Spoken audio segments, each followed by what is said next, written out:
Ok, aujourd'hui je suis à Villeneuve-Saint-Georges pour essayer une moto pas toute récente mais pas si vieille que ça non plus. Celle-ci date de 2014, je veux bien sûr parler de la SR400 qu'il faudrait pas confondre avec sa grande sœur SR500, même si pareil on a un gros mono dans le cadre. Il est toutefois un petit peu plus petit, on va y revenir tout de suite dans la fiche technique. À l'avant on a une jante de 18 pouces chaussée d'un Metzeler en 90 de large, un disque de 298 mm de diamètre avec un étrier 2 pistons, une fourche traditionnelle, un réservoir de 12 litres pour alimenter, je le disais, un monocylindre de 400 cm3 à simple arbraque à tête. Il développe 23 chevaux à 6500 tours et il a 2,8 mètres-kg de couple à 3000 tours. C'est très tôt et c'est très bien. On a 5 vitesses dans la boîte, une transmission par chaîne, une selle à 785 mm de haut. À l'arrière, on a une jante de 18 pouces avec un pneu en 110 de large et un tambour simple cam. L'ensemble pèse 174 kg et à l'époque, il y a une petite dizaine d'années, cette moto était proposée à 5 999 €. C'est tout ce que j'ai à dire, c'est tout ce que j'ai à dire. On va pouvoir y aller. On remarque le très beau kick sur le côté parce qu'on est dépourvu d'un démarreur électrique. Ça fera bosser la jambe droite. On est parti immédiatement tout de suite. Go! Il y a plusieurs facilités pour le kick. Ici, on a le décompresseur qui permet de pas lutter contre la compression du moteur. Quand on cherche le point de compression, et le point de compression, on va le trouver en regardant à travers ce petit hublot. Il y a une marque et on va essayer de passer dessus. Là, je le fais à la main. Ok, hop, il y a un petit repère. Nickel. Je suis dessus. On a vu un truc apparaître dans le hublot. Contact. Le coupe-circuit est mis, nickel. Et c'est parti.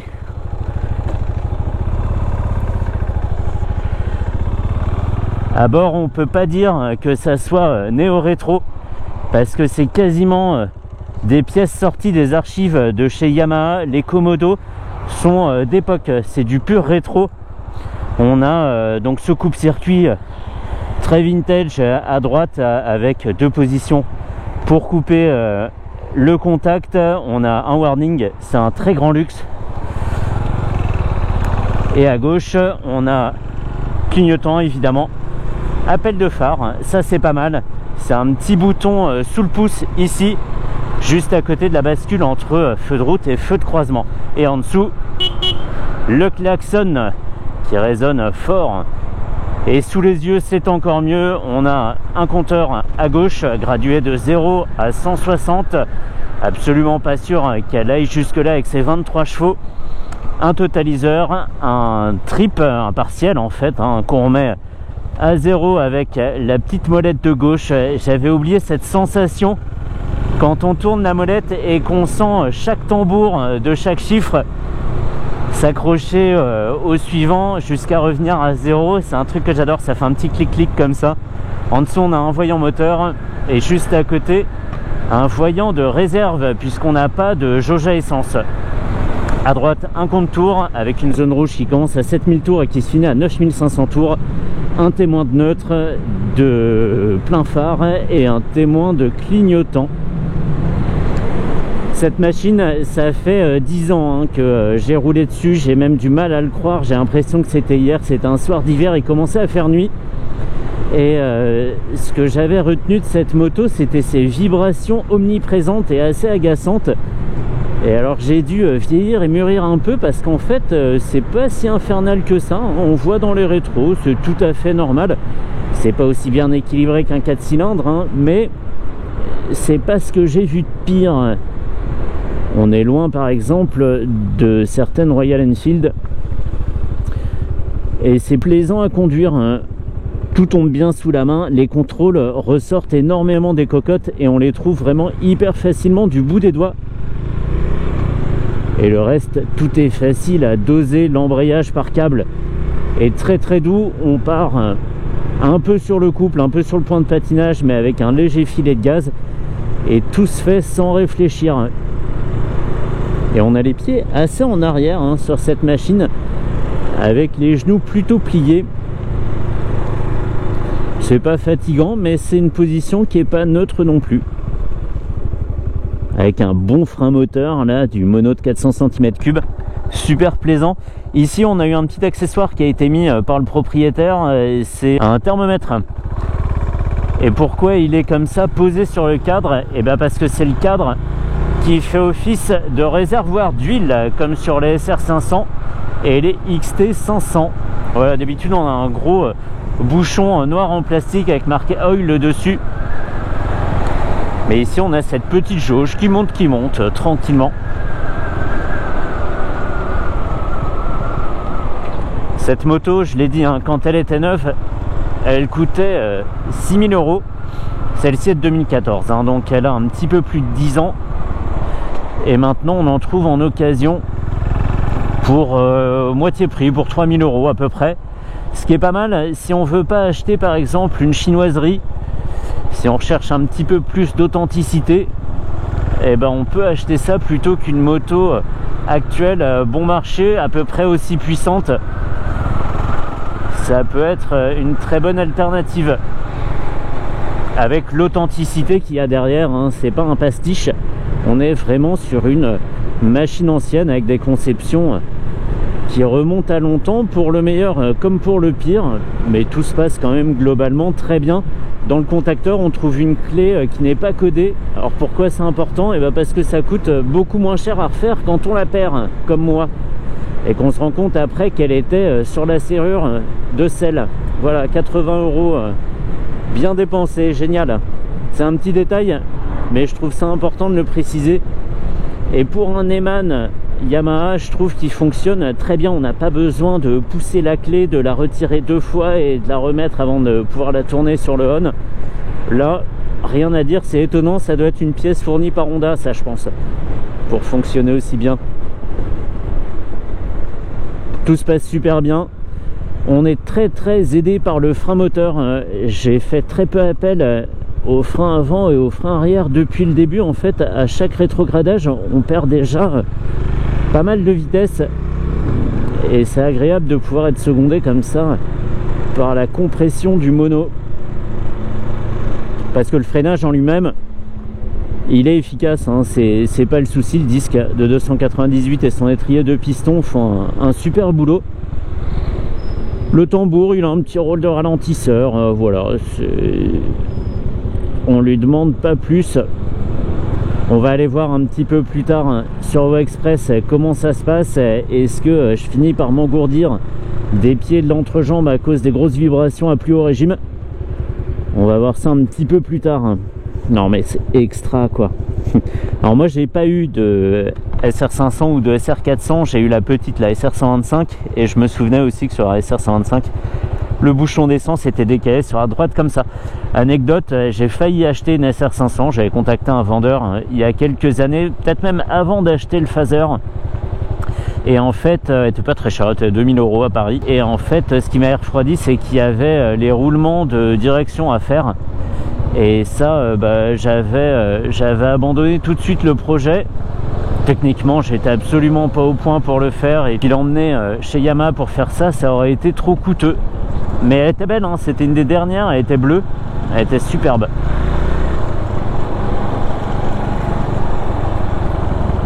Nickel, les deux routes 18 sont pas feignantes. Pour balancer l'ensemble, c'est bien. L'effet gyroscopique, on va me dire, il n'est pas très marqué ici. Mais on le verra un petit peu plus loin si ça se confirme qu'on reste pas sur un rail, parce qu'on a deux roues de 18 pouces et que leur effet gyroscopique tienne la moto à la verticale. Quand on roule en file comme ça, le pose-saucisson fait exactement le bruit qu'on attend de lui, avec en plus un petit bruit de mécanique qui vient du moteur en lui-même. Tout ça est très discret et tout à fait mesuré comparé à l'image de la moto. C'est pas trop bruyant, c'est pas trop discret, ça fait exactement le bruit rétro qu'on attend de ce type de machine. Je trouve ça très agréable. Eh ben, j'aurais fait la moitié de l'essai derrière ce camion, c'était super. Et c'est parti. 5000 tours, on est bien pour passer les rapports. On va pousser un petit peu plus. Punaise, 23 chevaux, mais c'est des bons petits canassons, hein.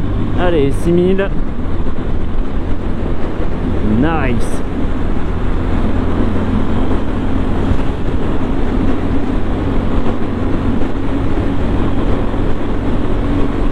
vraiment sympa. Et les vibrations n'ont pas augmenté, hein. Même si je fais l'effort de serrer le réservoir entre les jambes, ça me transmet pas plus de désagréments que si je le fais pas. Évidemment, on ressent des petites vibrations dans la selle, quelques-unes dans les pieds, mais on arrive toujours à voir dans les rétros. Et voilà, je devais être un petit peu plus sensible à l'époque,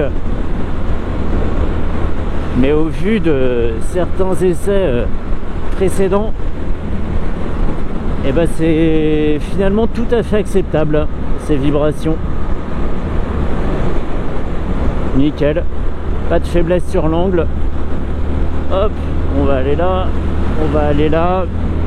Les deux roues de 18 pouces se font légèrement remarquer au changement d'angle. On a une moto pas forcément des plus vives,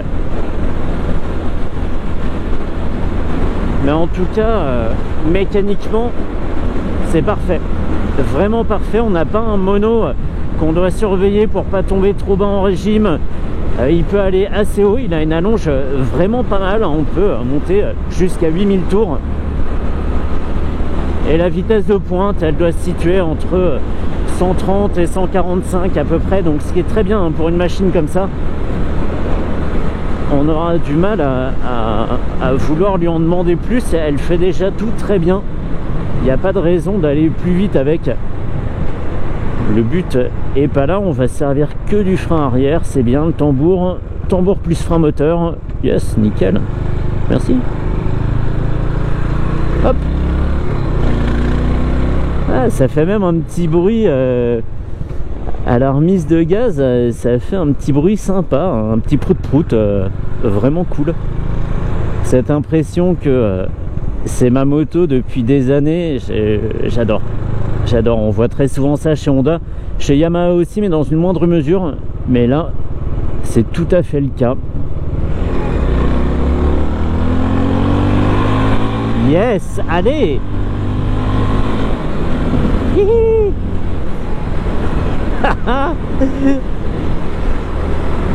J'aime bien, il n'y a pas une montée proportionnelle du régime.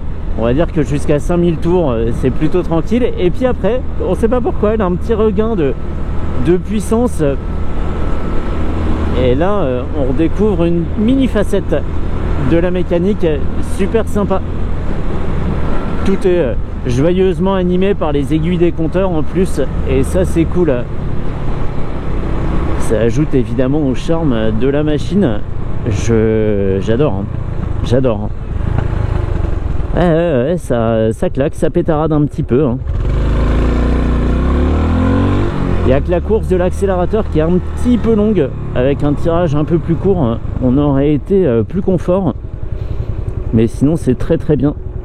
On a le poignet un petit peu cassé quand on est gaz à fond. Mais sinon tout bon. Et c'est pas parce que c'est une Yamaha que je manque d'objectivité, hein. Pas du tout. Mais le produit est bon, faut le dire. Oh là là.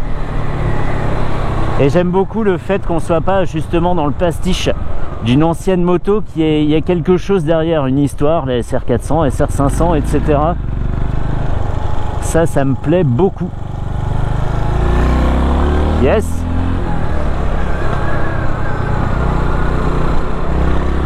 Excellent. Allez, on va pouvoir en rester là pour cette SR400. Merci beaucoup à Erwan pour le prêt de la machine. Et c'est une moto vraiment que je voulais reconduire, déjà pour le plaisir qu'elle procure et aussi pour voir si c'était si grave que ça. Et le fait est que ça l'est pas, quoi.